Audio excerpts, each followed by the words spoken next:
Alright guys, I think we're live. I think this is where I can officially do it, where no lag comes involved. Say hi, Mom, one more time. That's my mom, okay? And my meme is in the room right back there. So, today, it's just like just to get to, tell you guys, just a hangout type live stream. This is just, a reading one. Please don't ban this, bro. I have a weird feeling. Please don't ban this, bro. I have a weird. Like, please, YouTube. I'll do anything, just so you won't ban me again. I mean, you're just ruining my dreams. I'm sorry to say that, but my dreams is to be a good, successful YouTuber, and the only way to be that is to live stream. It seems to be the only thing people usually do anymore. And it's sad to see that kids can't do what adults can do. Because technically, anyone can do anything as long as they put their mind to it, And I just see that this is an opportunity for me. I didn't see that it was a bad thing to be on YouTube as a kid. I mean, look at Ryan. Ryan's toy review. He's a little kid. He gets to do good videos and not get them taken down. Why do you hate me? He's younger than me. Why do you hate me? I'm just saying, my mom is right over there, so nothing weird's gonna happen, like people accuse me of. So, right now, we're gonna be reading Chapter 4 of The Hunger Games. Here we go. Chapter 4, for a few moments, Peeta and I take in the scene of our mentor trying to rise out of the slippery bell stuff. Okay, I feel like reading this. Okay, I'm sorry, I know, but I will read this. But this is feel right to read it on a live stream. I feel like this live stream needs to be a little bit. Yeah, time to get a little bit, crazy. Not really crazy, but with Big Nate. I know I said I wouldn't bring Big Nate to this channel, but read the book.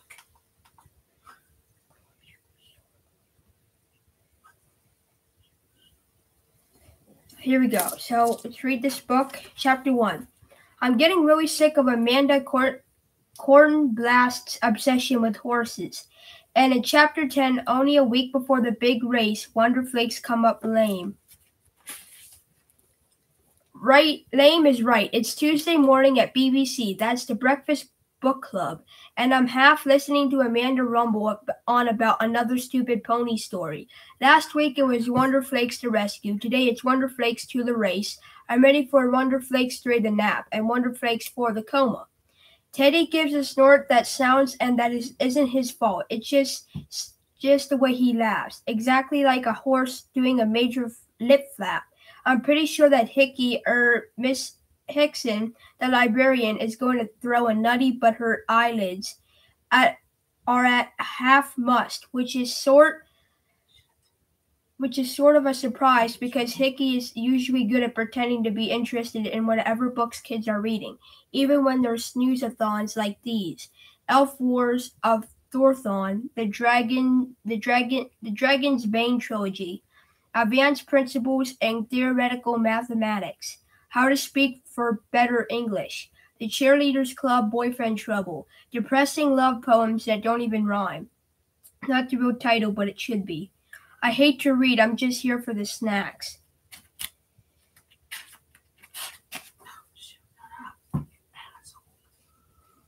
Finally, Amanda wraps it up. Spoiler alert, Wonderflakes wins the big race. What? You scared me to death, Mom. What the heck? Sorry. Wonderflakes wins the big race, and we're all about to head for homeroom when, hang on, gang, I've got something to share with you. Uh-oh, duck and cover, everybody, unless it's food or money. I'm not a huge fan of teachers sharing stuff. Remember the time Coach John showed us his kidney stone collection? And this one almost killed me. Hickey pulls a small battered-looking book from her desk drawer. It's about the size of a stack of detention slips. And not that I've ever seen a detention slip. I discovered that this other day in school arrives. That the other day in the school arrives. She tells us it was written by a student right here at PS 38. Okay, not exactly a move the needle moment on the throw meter. Some kid wrote a book. Ask me if I care. Her name was Edna Birkdale. Hickey says this says and then she just stands there smiling and that annoying I'm waiting for a reaction way that teachers have. Oh, wait, who? Edna? There's no Edna in school. Never heard of her.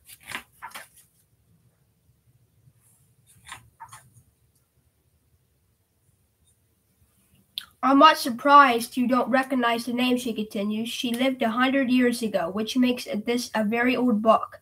I thought the oldest thing around here was Mr. Galvin, Teddy whispers. FYI, Mr. Galvin's our science teacher. His wrinkles have wrinkles. I shouldn't call it a book, Hickey says, correcting herself. It's actually a series of journal entries about what PS38 was like when it first opened. It had no library, no lunchroom, no library, no lunchroom. Easy, Chad. And no parking lot, of course, she continues. There weren't any school buses in those days, and cars had been barely invented yet. Some people rode horses to school. Heads up, Amanda nearly knocks me out next week. Knocks me into next week with a flying elbow. Coming soon. Wonderflakes 5, the skull fracture. I wish I'd lived back then, Amanda gushes. That makes 2 of us, I grumble. Hickey glances at the clock. Oops, we're out of time. Save those questions for our next meeting, and perhaps Edna's journal will have the answers. Francis is beaming as we file out of the library. That journal sounds fascinating. To you, maybe. Yeah, Francis, you think celery's fascinating. For your information, celery has to be one of nature's most versatile vegetables, he sniffs defensively. Besides, what's wrong with wanting to learn about somebody from the past? That's what you did. You did a whole project about Ben Franklin. That was different, I say. Ben Franklin was an inventor, a writer, a cartoonist. He was cool. Well, maybe Edna Birkdale will be cool too. Right, because nothing says cool like the name Edna. I have a great aunt named Edna, Chad pipes, and she had one tooth and smelled like mothballs. Thank you for proving my point, Chad, Teddy chuckles. Well, I think it'll be fun reading about PS38 in the good old days. It's hysterical.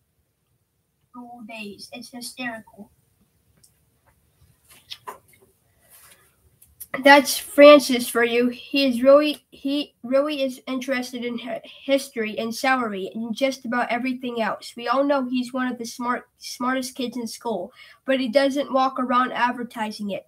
Francis fact, he can recite the names of all presidents in 20 seconds backwards. Like some people I know, and Mrs.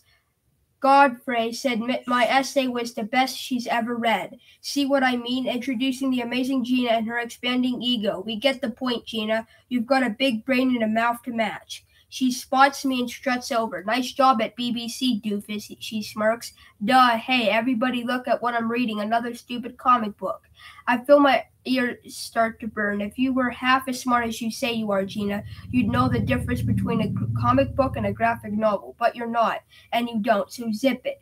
Nate, a word with you, please? I spin around and suddenly I'm looking directly at a stomach the size of a large minivan. It's Principal Nicholas. The question is, which Principal Nicholas? Tender. Being a middle school principal is the greatest job in the world. Zesty. These kids drive me crazy. Sometimes it's a good crazy. Extra crispy. Hey, I told you no running in the hallway. Well, he doesn't look like he's ready to kill me. That's a nice change of pace. Nate, we have a new student. Will you show him around the school? Help him make friends. Basically be his buddy for the next few days. Why, sure I will. Wonderful. Come to my office after homeroom. Now it's my turn to smirk. How about that, Gina? What are you doing, Mom? Stop.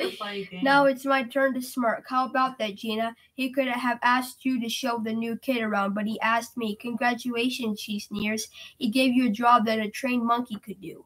Unfortunately, I'm fresh out of snappy monkey-related comeback, so all I can do is stand there like an idiot while Gina slithers off. Ignore her, Nate says a familiar, friendly voice. Principal Nicholas only asked nice people to be buddies with new kids. That leaves her out.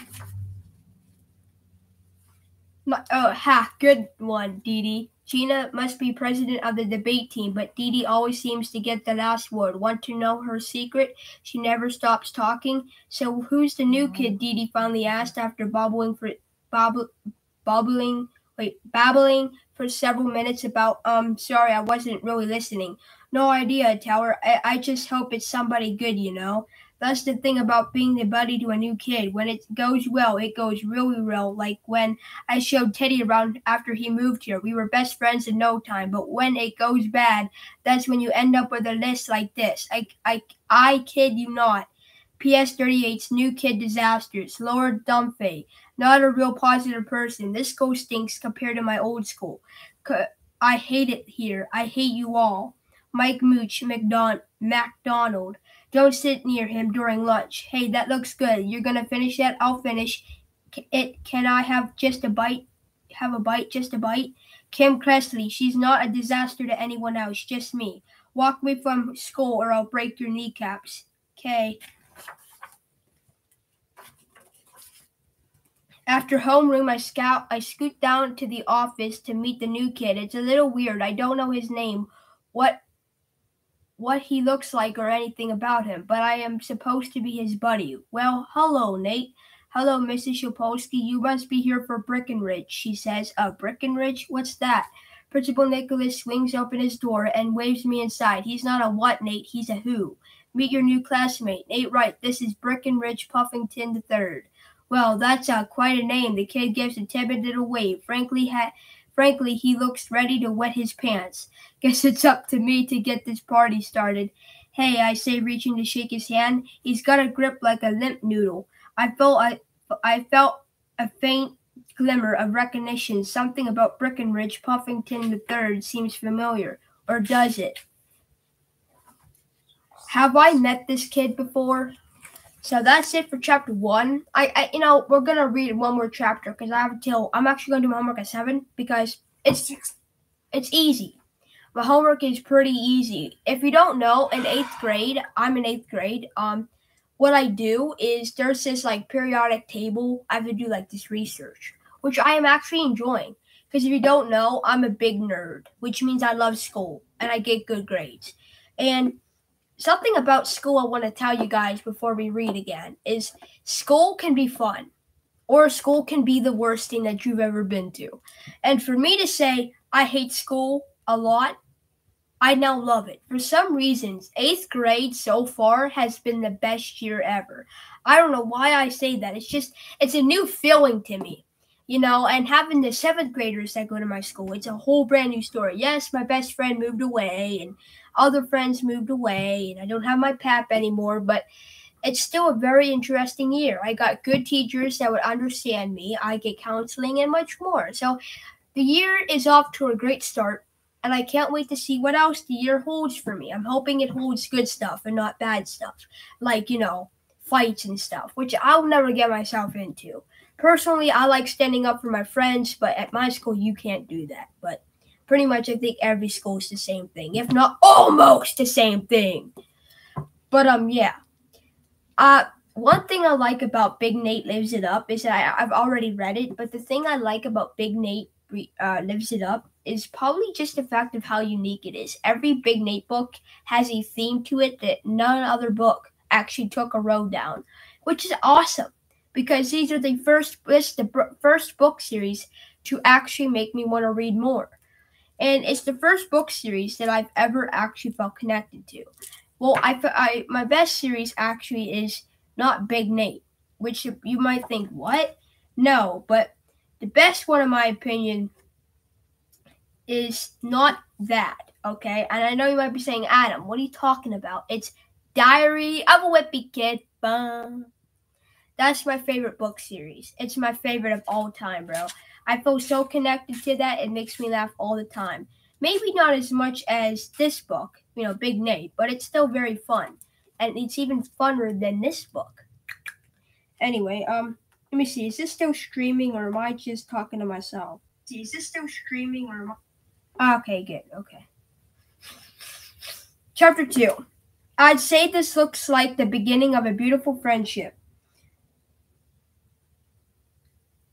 Principal Nicholas announces happily as Breckenridge and I leave the office. Don't you agree, Miss Shopolsky? Absolutely. They'll be pals before you know it. Pals? I don't think so. I'm not getting a real pal vibe here. I like my friends to have a little thing called personality. So far, this kid's about as exciting as a table of contents. If I haven't met him before, it's no wonder I can't remember him. But I'm supposed to. Oh, Mom! What in the world? Every time I want to read, you go ahead and you jam the music so loud it's rupturing my eardrums.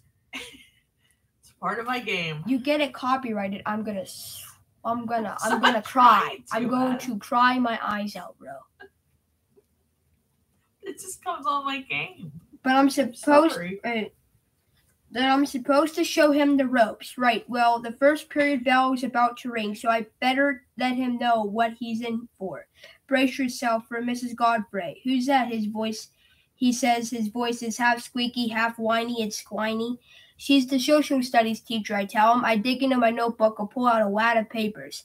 This will tell you everything you need to know. A day in the life of Mrs. Godfrey. Early one morning. Time for another day of tormenting children. A breakfast of coffee, sardinis,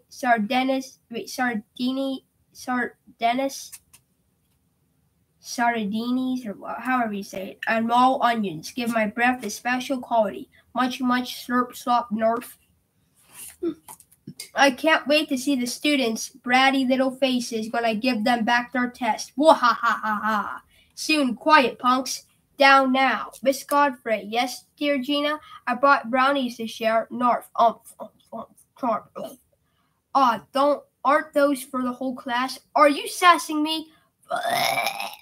That's what it did on here. I just reenact the burp out. Cough. Try sassing your way out of your chest score. Dramatic music. Bum, bum, ba. At 43, but I got most of the answers right. I know. I detected points because I don't like your attitude. Now go to detention. What a psycho. Later in the facility lounge. Teaching is so rewarding. Breckenridge's face turns copy paper white, and he was already pretty pasty to begin with. Is this what she actually is like? He stammers. I nod. Oh yeah, my comics are famous for their gritty realism. Well, hello, you must be Breckenridge Puffington III. A few kids snicker. Hey, can you blame them? It is a pretty goofy name. It makes him sound more like a prince than a person. Introducing His Royal Highness, Lord Wuzzy Pants of Dweebania. Mrs. Godfrey smiling at Breckenridge from ear to ear, which in her case is a pretty long trip. She doesn't break that out for just anyone. That's her Gina smile. Welcome to PS38. Let me show you to your desk. I give it the kid's a newbie, so she's putting on an act right now. She's all gumdrops and candy canes, but give it time, and Mrs. Godzilla will show her face. Miss Godfrey facts. She hands out more detention steps than any other teachers combined. That's 40 days in a row. We slogged through some pointless worksheet. Who cares about the Battle of Yorktown? While Mrs. Godfrey briefs Breckenridge on the classroom code of conduct, or as I like to call, Gina's rules to live by, I will always treat my teacher with the utmost respect. Translation: I will suck up to Mrs. Godfrey at every available opportunity. I will participate fully in class discussions. Translation: I will raise my hand and say "oh" every single time a question is asked. I will use an appropriate tone of voice at all times. Translation: I will not yell in class. Only Mrs. Godfrey yells in class. I will make my schoolwork a priority. Translation: I will do more homework than required, making everyone else look like slackers. The bell rings and we fell out with Breckenridge sticking to me like lint on a lollipop. I thought this kid was supposed to be my buddy, not my stinking shadow. You say Miss Godfrey was mean, he whispers, but she was nice to me. Yeah, well, maybe she smelled food. Do you have some kibble in your backpack? Breckenridge doesn't even crack a smile. Okay, maybe that wasn't my A+ material, but it wasn't that bad. I try again. Hey, want to hear a few of Mrs. Godfrey's nicknames, I ask him? Crab cakes, my little phony, extra cheese, helmet hair, crankles, That's all I can see because all of them are covered up by Big Nate's head and the new kid, Breckenridge.